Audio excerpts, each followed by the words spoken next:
大家好，歡迎再次收睇新一期嘅大城小理，我係明光社生命及倫理研究中心嘅義務研究主任 Michael。上一次嘅大城小理呢，就講過關於呢不似預期嘅將臨期，咁我哋呢都要預備聖誕節啦。咁大家都知道啦，大火之後呢，大家心情呢都唔容易，咁都係呢，我哋都有個不一樣嘅聖誕節。不過你同一時間呢，你又發覺坊間呢就家陣唔係慶祝緊聖誕節喎，家陣呢有打齋喎，太平清醮喎。咁當然啦，對於翻教會嘅人嚟講呢，喂，打齋、太平清醮呢啲乜東東嚟㗎？我唔識㗎喎，我哋淨係識翻教會聖誕節嘅啫喎，我哋唔會拜嗰啲神啊，嗰啲各樣嘢，好似河水不犯井水，風馬牛不相及喎。咁但係既然呢都喺我哋個社區裏邊發生啦，我哋都可能會見過路經睇見。咁應該都可以咧去知道下究竟咧太平清醮係乜東東啦。咁所以咧今日咧就講下呢一個太平清醮嘅一啲嘅歷史啦。一啲我哋可以知道嘅情況啦。嗱，當然咧即係要講清楚，我唔係叫大家咧去參與去拜神啊，信佢哋嗰啲宗教嘅信仰，咁唔需要嘅。咁但係即係既然都喺我哋個社區係進行緊啦，咁我哋咧都有少少嘅認知啦。咁同埋咧有人都有問，喂，佢哋搞呢啲嘢，咁我哋教會有冇搞過下啲咁嘅嘢？咁其實某程度上咧，當然意思意義教義都唔同啦。但係我哋又真係好似有做過下呢啲巡遊嘅嘢嘅喎，有啲教會咧係有呢啲嘅即係歷史啊、傳統啊咁樣嘅喎嚇。咁所以咧都可以知道下太平清醮咧係乜東東。咁今年咧就好出名嘅，因為咧就錦田啦，10年一次啦，應該都真係全港最大規模啦。咁同一時間沙田都有，咁其實咧每年都有嘅。你長洲太平清醮又有啦，係嘛？有飄色噶嘛，大家即係聽聞過呢個平安包啊各樣嘢。咁所以咧其實同我哋咧又唔係話真係距離好遠嘅。咁呢個都係喺我哋個社會度發生緊啦。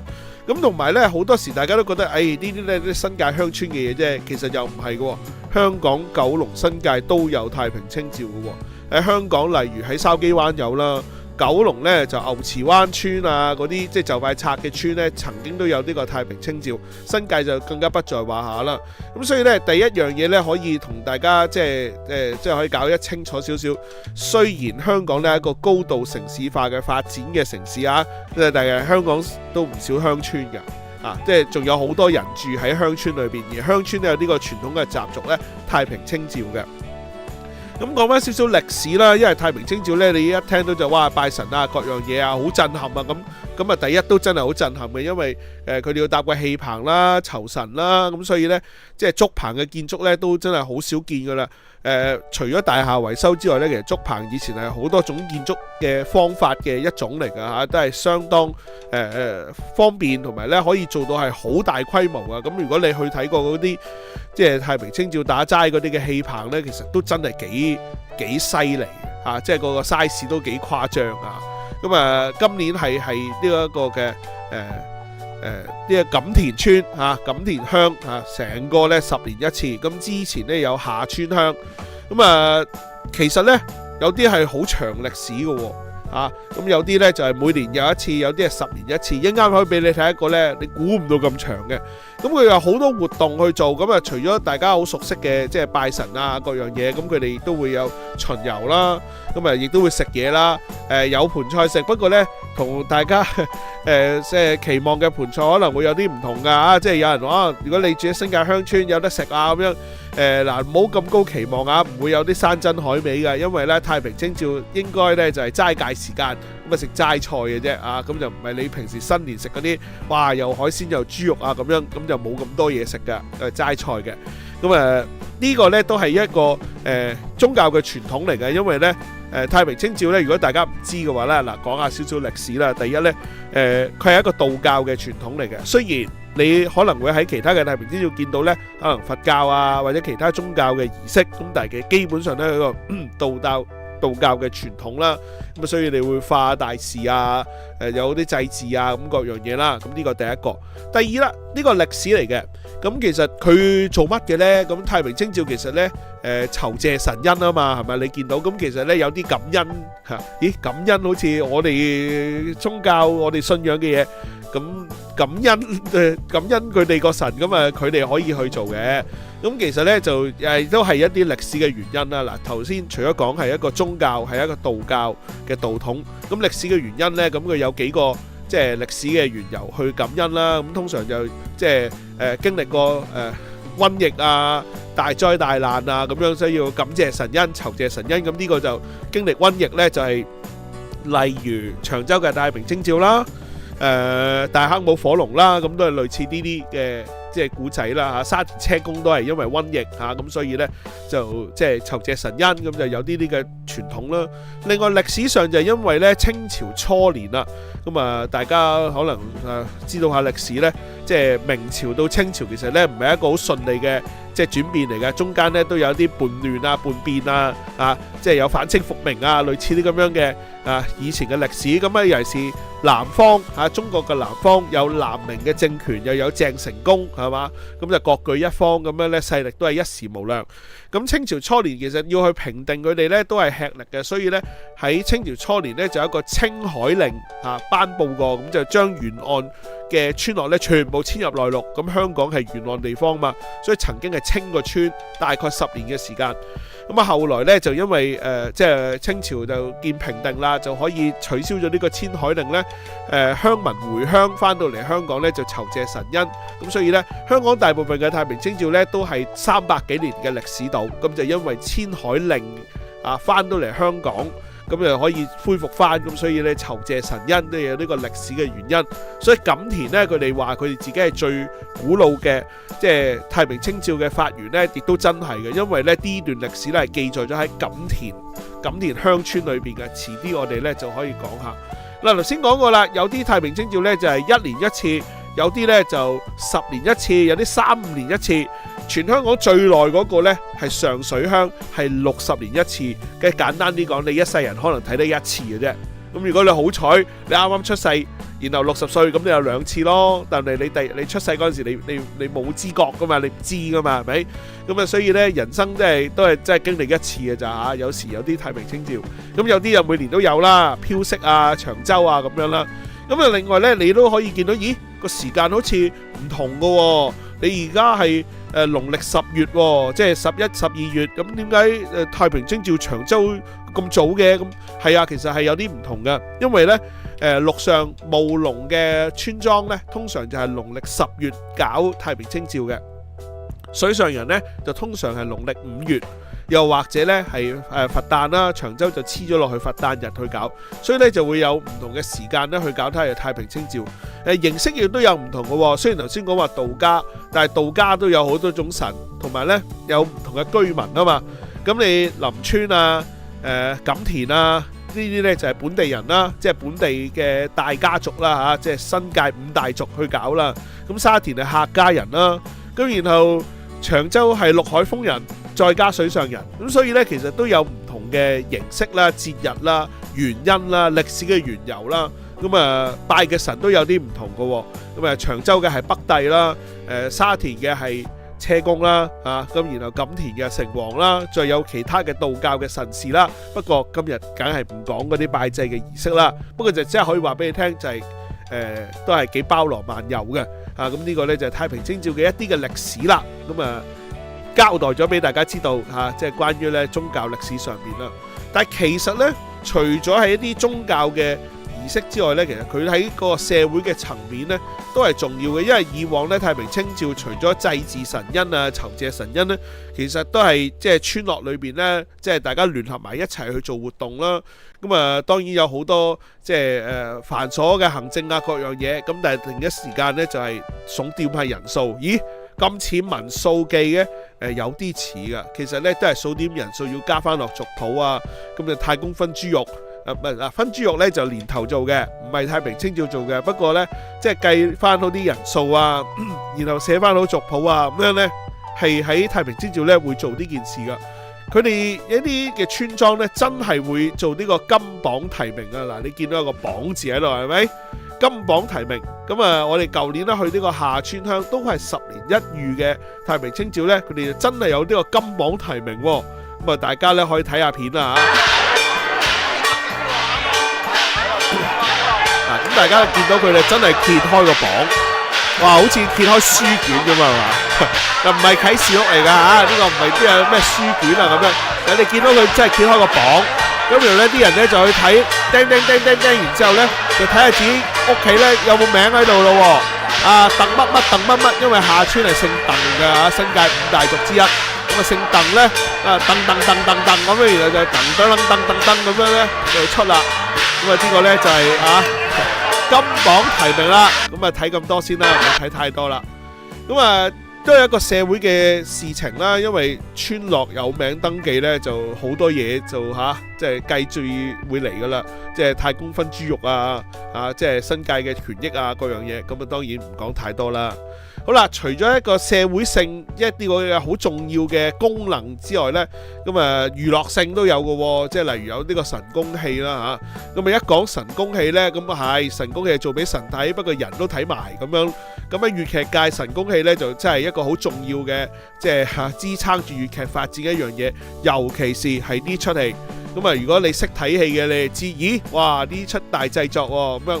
唔知粵劇嘅朋友呢，就可以話俾你聽啦，呢個就係大家成日聽嘅六國大封相啦嚇。喂，六國大封相唔係咩東窗事發啊，俾人揭發咗嘢，然後六國大封相嗱，呢個呢就係現代香港人理解六國大封相嗰個即係另類嘅意思。其實佢原本呢係一個神功戲嘅劇目，例戲一定係第一晚做嘅，因為呢規模最大，故事最宏偉，亦都係排場最多，同埋呢喺粵劇裏邊呢好多淨係得六個大封相先會有嘅場口啊，例如呢一個，其實六個大封相只係六個國家，戰國時代六個國家齊坐燕韓趙魏，封埋一個丞相蘇秦去對抗秦朝，需要聯絡喺六國中間都要坐車，咁就係呢個六個大封相特有嘅一個戲碼，就係坐車，有馬有羅傘，咁啊全個嘅劇團嘅人呢都要參與演出嘅，所以佢一定係擺喺第一晚，因為呢劇團老闆要數人數啊，邊個喺度邊個唔喺度啊，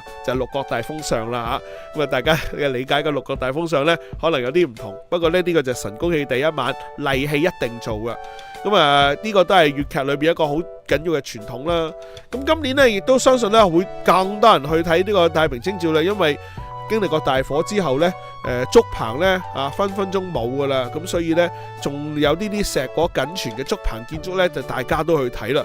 而呢一個錦田嘅竹棚呢，亦都真係好犀利，因為呢，佢係列入咗全世界最大嘅竹棚建築裏邊。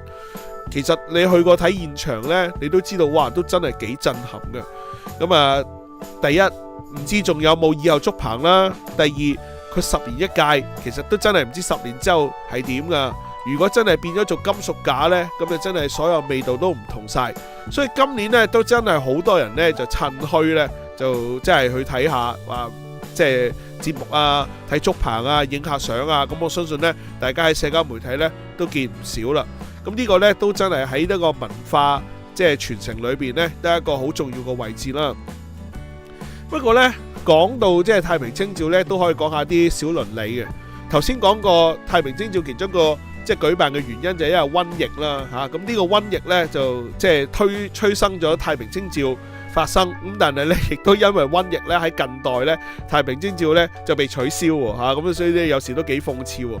原本就係因為可以打敗瘟疫，所以要去拜神。但係而家咧因為新冠病毒就唔俾飄色，唔俾呢個太平清醮，咁啊真係搞到長洲嘅太平清醮呢，曾經爭啲係搞唔到，唔係曾經爭啲搞唔到，係冇辦到幾年。最後佢復辦嘅時候呢，因為嗰啲師傅呢，全部已經轉晒工呢，個包山整唔到。喺呢個2023年呢，真係發生過冇包山嚇。太平清醮長洲搶包山冇包山，係啊，真係冇咗包山，因為嗰啲師傅已經全部轉晒工，失業咗幾年咯，冇得做啊嘛，咁我轉咗工啦，冇得做啦咁樣，所以最後呢，就掛佢呢塊布呢扮包山。咁啊呢個都曾經係發生過咧喺長洲嘅太平清醮嘅一啲嘅即係有趣嘅花邊新聞啦咁但係都幾諷刺噶即係因瘟疫就反而咧就冇咗太平清醮，咁啊究竟邊個先真係可以醫治到瘟疫咧？咁啊大家心中有數啦。咁啊有人就問啦，咁咁我哋信徒咁點啊？咁樣咁啊第一咧就即係少少花邊新聞啫嗱。呢一個咧並不是咧將太平清醮同埋耶穌出巡咧去類比嘅，但係咧喺社會嘅感覺啦，我相信都有得類似嘅即係比較啦。咁其實呢個咧喺天主教教會多啲嘅傳統咧，就喺復活節咧，佢哋係會有呢個耶穌嘅巡遊嘅。咁啊香港都真係有做過噶，耶穌出巡愛西環，喺西環嘅聖安多尼堂曾經都有做過呢個出巡噶，咁啊都幾別開生面，同埋咧喺社區咧都帶嚟一個即係佢哋都覺得係真係幾有意思一件事。耶穌唔係淨係教會會出巡嘅咁啊當然啦基督教係咪有呢個出巡或者祈禱咁啊都有啲教會有做噶，我知道有行區祈禱啊嘛係嘛，咁當然形式意義都唔同，但係咧即係都相信咧都可以有一個少少嘅有趣嘅對比啦。不過咧就唔係下下都咁開心嘅。長洲太平清醮咧就曾經真係出過事噶即係如果大家仲有記性嘅話咧，有一年咧真係有教會咧就去撐場，就唔係撐場係踩場，你出巡咩？我十字軍東征咁樣。咁都搞到係有啲不愉快嘅。咁我哋有時都真係可以反思嘅，即係究竟我哋可以點樣用一個好啲嘅形象，或者係大家接受嘅，即係一個嘅方法咧，去表達信仰咧。即係喺太平清醮嗰日十字軍東征啊，真係有啲有趣啊！咁呢個咧，大家都真係可以去諗下。咁都係一個反思嘅情況啦。咁都係講翻呢個長洲太平清醮，我係覺得咧呢個咧係一個幾有趣嘅，即係全球化與全球在地化嘅一個嘅好例子，就係長洲咧嘅麥當勞啊。咁你知麥當勞咧就不嬲都要賣漢堡包啦，咁但係長洲太平清醮期間咧就全島都係要齋戒沐浴嘅，唔可以賣呢一個嘅漢堡包。魚柳包都真係悶悶地咁樣，咁所以長洲麥當勞最後呢就真係犀利啦，佢係出咗呢個全球限定脆香素菇包，係啊，即係賣齋包。咁而呢個呢最後呢好似都推廣到呢，即係全球嘅麥當勞都有呢一個 veggie 嘅版本素菇包咁樣，都係成為一件美事嚇。咁所以呢，即係有時呢啲嘢呢，即係將佢變成全球化嘅例子之下呢，都會有啲嘢呢發生係幾有趣嘅。好啦，嗱講到最後啦，咁你話喂，咁我哋太平清醮知道下啫，咁如果你話真係想去行下咁各樣嘢，咁點呢？咁當然第一梗係唔好去拜神啦，咁但係認識下歷史都好嘅。嗱，點解頭先會講到話呢一個青海令清朝嘅歷史，就因為錦田啊。元朗錦田咧，其實就記載咗呢個青海令同埋咧歸翻嚟香港呢一個嘅歷史咧，就喺呢一個錦田鄉村嘅周王義公書院。咁呢個平時係唔會開放㗎，呢個嘅歷史遺跡咧係平時唔開放㗎，但係咧即係打齋呢個太平清醮時期10年一次咧，佢就開放。咁大家可以參觀一下呢一個周王義帝書院，周王義公書院。咁樣咧就知道翻呢個周王呢兩位清朝嘅廣東嘅官員呢，當年呢就上訴叫翻呢個皇帝呢，喂，你俾翻啲鄉民翻嚟香港啦。咁就呢兩位即係父母官呢，就係即係救咗香港嘅當時嘅呢個鄉村啊。咁所以整咗間書院紀念。咁亦都有錦田最出名嘅樹屋啦，即係相傳呢啲人走晒之後呢，棵榕樹就佔領咗嗰個村落呢，就變咗個樹屋啊咁樣。咁你可以去下錦田啦，去下即係睇下吉慶圍啦，去下紅磚屋啦，咁都係一個即係去下本地遊呢，都係可以去一日呢去睇下嘅一個嘅情況嚟嘅。咁另外呢，沙田都有嗱，當然唔係去太平清醮，不過太平清醮之後呢，嗰個戲棚呢唔拆呢，佢哋係搞一啲有趣嘅即係餘韻活動。有冇想象過鬼佬唱歌劇呢？唱粵劇或者係粵劇唱翻鬼佬大戲呢？咁你呢今年呢就嘗試下搞呢個東西交融呢個文藝無疆即係粵劇溝埋呢一個西方戲劇，究竟點玩呢？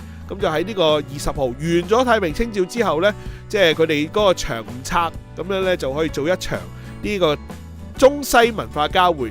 咁呢個呢，都應該係一個幾有趣嘅一個嘅形式呢，咁又可以去睇下。所以咧都係認識下，即係我哋身邊社區裏邊咧，除咗聖誕節之外咧，原來都有太平清醮啦。知道下咧都冇壞嘅，咁樣咧都係一個小知識，俾你大城小理嘅觀眾們咧去知道下嘅。咁啊，下次如果我哋再有其他嘅節目咧，都可以介紹下噶。下次再見，拜拜。